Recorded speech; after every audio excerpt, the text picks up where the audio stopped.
Hi friends, welcome to my channel. ఈరోజండి సంక్రాంతి నోములలో క్షీరసాగర మదనం నోము అండి. ఈ నోము ఏ విధంగా నోముకోవాలో చూద్దాం ఫ్రెండ్స్. ఈ నోము కంటే ఒక ప్లేట్ అన్ని 5 స్టీల్ చెంబులు తీసుకోవాలండి. నేను మీకు చూపెట్టడానికని రాగి చెంబులు 5 చూపెడుతున్నాను. స్టీల్ చెంబుల కండి గంధము కుంకుమ పెట్టుకోవాలి. పోగుదారం కట్టుకోవాలండి చెంబులకి.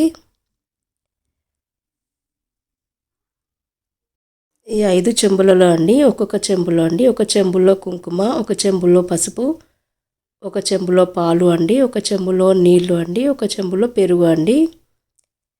ఈ విధంగా తీసుకోవాలి ఒక్కొక్క చెంబులో.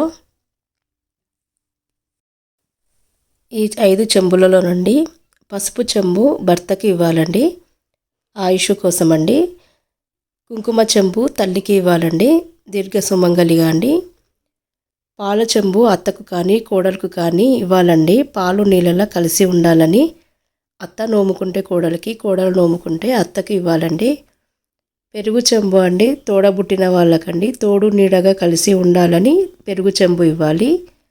నీళ్ళ చెంబు అండి కూతురికి కానీ ఆడపడుచుకు కానీ అండి, గంగా గోదావరి ప్రవహించినట్టండి వస్తూ పోతూ ఉండాలి అని కోరుకుంటూ ఇవ్వాలండి. నీళ్ళ చెంబులో అండి గంగా వాటర్ కలుపుకోవాలండి. చూసారు కదా, అన్ని చెంబులలో ఈ విధంగా ఒక్కొక్క చెంబులో ఒక్కొక్క ఐటెం తీసుకోవాలండి. ఈ 5 చెంబులకు కలిపి అండి మీద ఒక ప్లేట్ తీసుకోవాలండి. ఒక్కొక్క చెంబు మీద ప్లేట్ అయినా పెట్టుకోవచ్చండి, మీ ఇష్టం అది. లేదా 5 చెంబులకు కలిపి ఒక ప్లేట్ పెట్టుకోవాలి.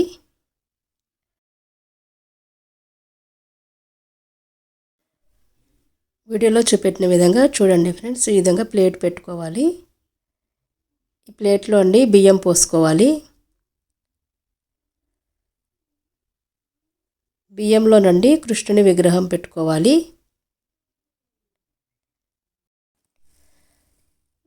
రెండు బ్లౌజ్ పీసులు పెట్టుకోవాలి, కుడుకలు పెట్టుకోవాలి, చల్లకవ్వం కూడా పెట్టుకోవాలండి.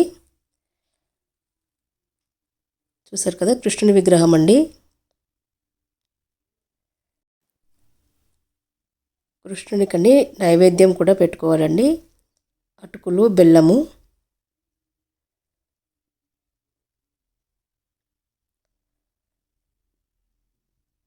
చల్లకవ్వం పెట్టుకోవాలి.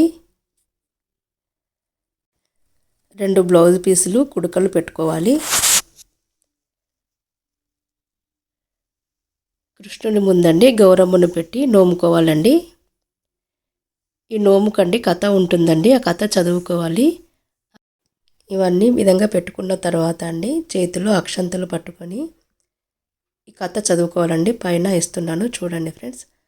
ఆదిపురుష అనంతనాథ శ్రీ మహావిష్ణు దేవ క్షీరసాగరమందు ఉద్భవించిన లక్ష్మీ క్షీర సముద్ర రాజతనయ శ్రీరంగ దామేశ్వర దాసీభూత సమస్త లోకైకనాథ దీపాంకురం సముద్రమునందు ఉద్భవించిన సముద్రతనయ, నా ఇంటిలో, నా పుట్టింటిలో, నా తోడబుట్టిన ఇంట్లో, నా కొడుకులతో, నా వంశంలో, క్షీరంలో నువ్వు ఉద్భవించినట్టే మా అందరిలో ఉద్భవించి ఉప్పొంగి కడలి లాంటి సౌభాగ్యం ఇవ్వమ్మా అని కథ చదువుకోనండి కృష్ణుని మీద అక్షంతలు వేయాలండి.